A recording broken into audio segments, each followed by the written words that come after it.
Hola, hoy vamos a hacer una inmersión, en la psicología social. Tenemos aquí unos cuantos textos académicos y la idea es, bueno, explorar qué es esto, cómo ha ido cambiando. ¿Y por qué es tan importante, no? Para entendernos a nosotros mismos. Exacto, sacar lo esencial de estos materiales.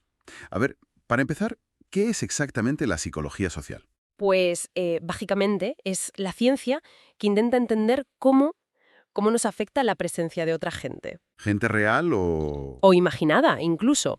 Cómo eso cambia lo que pensamos, lo que sentimos, lo que hacemos. O sea, la conexión entre la persona y su ambiente social. Eso es. Y ojo, que se basa en investigación, en teoría acumulada, no es opinión sin más. Claro. Y te hace pensar en cosas curiosas como, a ver, ¿cantarías igual de tranquilo en la ducha que, no sé, en un escenario lleno de gente? Colectivista, como Japón, que en una más individualista, como Estados Unidos, quizá. Es verdad. Y esto, bueno, viene de lejos, ¿no? Las raíces son antiguas. Sí, sí, Platón ya decía que nos juntamos por necesidad, vamos, para sobrevivir. Y Aristóteles, que somos bichos sociales por naturaleza. Exacto. Y a mí me encanta el mito de la caverna de Platón, Ah, sí. porque sugiere esa idea de que vemos una realidad, bueno, un poco sesgada, ¿no? Que la construimos socialmente. Que no hay una única verdad, sino que el contexto la moldea. Una idea potentísima, la verdad. Totalmente. Y si damos un salto ya a finales del 18, principios del 19, Ahí aparecen figuras clave. pues sí, tienes a Comte con el positivismo, buscando el conocimiento que se puede comprobar. ¿Vale? Darwin, que sugirió que hasta nuestra moral podría venir de la evolución.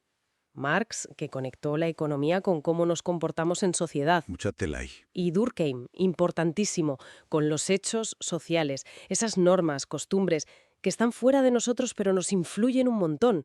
Y esa idea de la mente de grupo. Como si el grupo tuviera una forma de pensar propia. Algo así. Y Vygotsky, claro, que destacó cómo el lenguaje y la interacción con otros son cruciales para desarrollar el pensamiento. Pensamos porque hablamos con otros, ¿eh? Es interesante. Interesante, sí. Entonces, de mirar solo al individuo, se empieza a mirar más al colectivo. Exacto. Wundt, que fundó la psicología experimental, ya hablaba de una psicología de los pueblos. ¿Qué quería decir con eso? Pues que había procesos, como el lenguaje o el pensamiento complejo, que no se podían entender solo mirando a una persona aislada, que eran colectivos. Vale, como un complemento a la psicología individual. Eso es. Luego Le Bon analizó cómo nos comportamos en masa, aunque su visión era un poco, bueno, negativa. Se le criticó por eso. Y Freud también vio lo social, ¿no?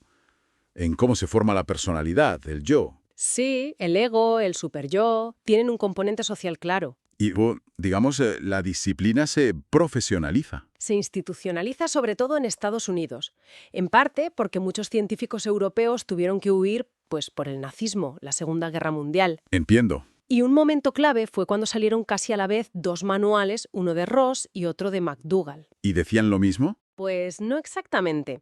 Ross se centraba más en cómo el ambiente nos moldea. McDougall tiraba más por los instintos individuales y esa idea de mente grupal. Ah, enfoques distintos. Sí, pero si hay una figura central, ese es Floyd Allport, muy enfocado en experimentar, en medir. El enfoque científico. Exacto. Su definición de psicología social es la que más ha cuajado. Intentar entender cómo la presencia de otros, real, imaginada o implícita, influye en nuestros pensamientos, sentimientos y conductas. Presencia implícita. ¿Cómo sería eso? Pues, por ejemplo, las normas sociales. No hay nadie diciéndote qué hacer, pero tú sabes lo que se espera.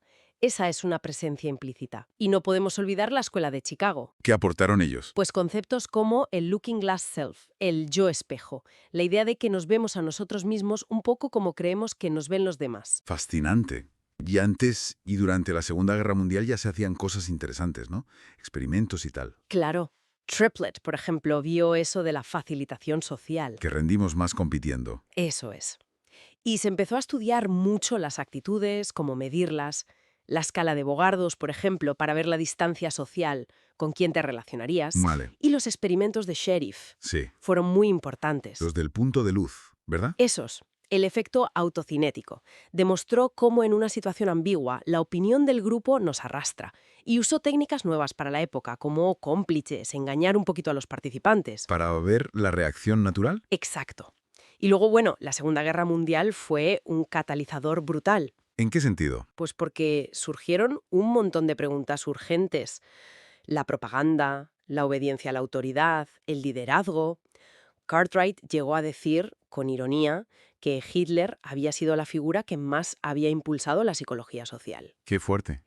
Y ahí destaca Kurt Lewin, una figura clave. ¿Qué hizo Lewin? Insistió muchísimo en unir la teoría con la práctica. Su frase, nada más práctico que una buena teoría, es un clásico. Estudió mucho la dinámica de grupos. Dinámica de grupos. Sí, cómo funcionan los grupos por dentro. Y defendía que, a veces, es más fácil cambiar al grupo entero que a una persona sola. ¿Algún ejemplo? Pues el típico estudio de los niños en el comedor escolar. Conseguir que comieran verduras era más fácil si se trabajaba con el grupo. Si todos lo hacen, la presión grupal. Entiendo. Pero después de tanta euforia, ¿vino una época más crítica? Sí, en los 60, 70 hubo una crisis. Se criticó que la disciplina era muy individualista, muy centrada en la cultura estadounidense, como si fuera universal. Y que no siempre servía para arreglar problemas reales. Exacto.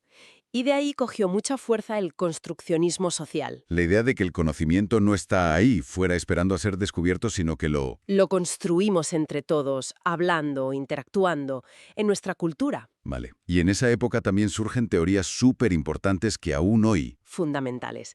Piensa en la disonancia cognitiva de Festinger. Esa es buenísima. Es que es genial. La idea de que si hacemos algo que choca con lo que pensamos, nos sentimos mal, incómodos. Una tensión interna. Y para reducirla, a veces cambiamos lo que pensamos para que encaje con lo que hemos hecho. Buscamos coherencia como sea. Increíble. O la teoría de la conformidad de Ash, el experimento de las líneas. Que la gente decía que una línea era igual a otra, aunque claramente no lo era, solo por seguir al grupo. Exacto, para no llevar la contraria. O las teorías de atribución, cómo intentamos explicar por qué la gente hace lo que hace. Buscamos causas. La verdad es que ha sido un recorrido rápido, pero intenso. Ujú. Desde filósofos pensando sobre por qué nos juntamos, hasta experimentos súper específicos. Sí, es fascinante ver cómo ha evolucionado hasta ser una ciencia que intenta descifrar ese baile constante, ¿no?, entre la persona y la sociedad. Totalmente. Y bueno, como reflexión final, si hemos visto que el contexto y cómo construimos socialmente la realidad son tan cruciales, Sí, pues ¿cómo estará cambiando todo esto nuestro mundo de ahora? Tan digital, tan globalizado. ¿Qué fenómenos nuevos estarán apareciendo que, bueno, los pioneros de esta disciplina ni se podían imaginar? buena pregunta para terminar. Da que pensar, desde luego.